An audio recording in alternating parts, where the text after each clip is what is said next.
Hi everyone, it's me again, Donsky Bajeros, isang taong dialysis patients sa mga hindi pa nakakakilala sa atin.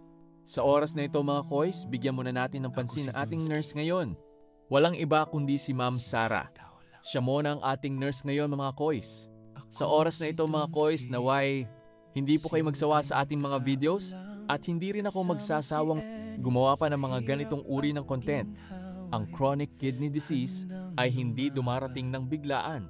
Ito ay resulta ng mga nakasanayang pagkain at ugali na hindi natin alam na nakakasira pala sa ating mga bato. Mga dapat gawin para makaiwas sa CKD at dialysis. Ang pinakamabisang paraan ay pigilan ang pagkasira ng bato dahil sa dalawang pangunahing sanhi nito, diabetes at mataas na presyon. Una, bantayan at kontrolin ang blood sugar. Ito ang pinakamalaking sanhi ng CKD, manatili sa tamang antas at sundin ang payo ng doktor. Pangalawa, panatilihing normal ang presyon ng dugo. Huwag hayaang laging mataas. Ito ay parang palo sa maseselang salaan ng bato. Sundin ang gamot at iwas alat. Pangatlo, uminom ng sapat na tubig. Karaniwang 8 hanggang 10 baso o 1.5, 2.5 litro araw-araw. Dagdagan kung mainit o pinapawisan. Ang malinaw na ihi ay senyales na sapat ang tubig mo. Pang-apat, iwasan ang labis na pag-inom ng gamot sa sakit ng katawan. Ang mga ibuprofen, naproxen, at diclofenac ay nakakasira sa bato kapag ginamit ng matagal o sobra. Panglima, kumilos ng regular. Maglakad. Mag-ehersisyo ng 30 minuto araw-araw. Nakakatulong ito sa timbang, presyon at asukal. Pang-anim, iwasan ang bisyo. Huwag manigarilyo at limitahan ang alak. Pareho itong nakakasira sa daluyan ng dugo ng bato. Pang-7, magpa-check up kahit walang nararamdaman. Gawin ang urinalysis at creatinine test taon-taon, lalo na kung may sakit sa dugo, diabetes o may kamag-anak na may CKD. Pang-8, huwag magpagamot sa sarili. Tanungin muna ang doktor bago uminom ng anumang herbal o suplemento. Mga pagkain dapat kainin at iwasan. Pangunahing patakaran, bawasan ng asin-alat, kontrolin ng protina, at bantayan ang potassium at posporo. Mabuting kainin. Kanin. Puting kanin.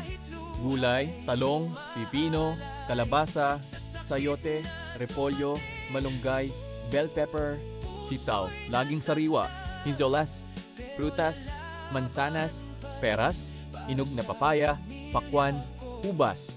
Kontrolin ang dami. Iwasan kung mataas ang potassium, protina, isda, manok, itlog, tokwa, sa katamtamang dami lamang. Pampalasa. Gamitin ang bawang, luya, sibuyas, kalamansi, kamatis, at luyang dilaw sa halip na patis, bagoong o vetsin. Dapat iwasan o limitahan.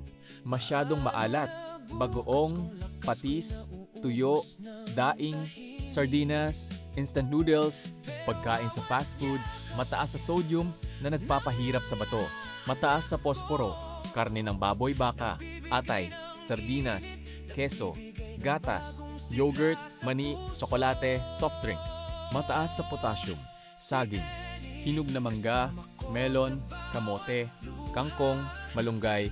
Kita-kits sa next vlogs mga koys. Bye! Kahit hirap ay nadarama sa kanyang mga mata,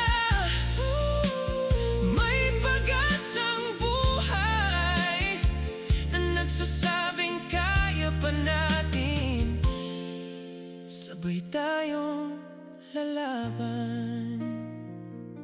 Hindi ako nag-iisa sa laban na to.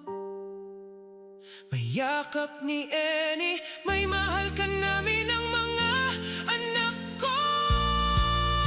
Sa bawat tibok ng puso, may dahilan pa para bumangon muli at lumaban pa. Kung manghina man, ako'y babangon sa pangarap nila. Ako'y tutugon, hindi hadlang ang sakit.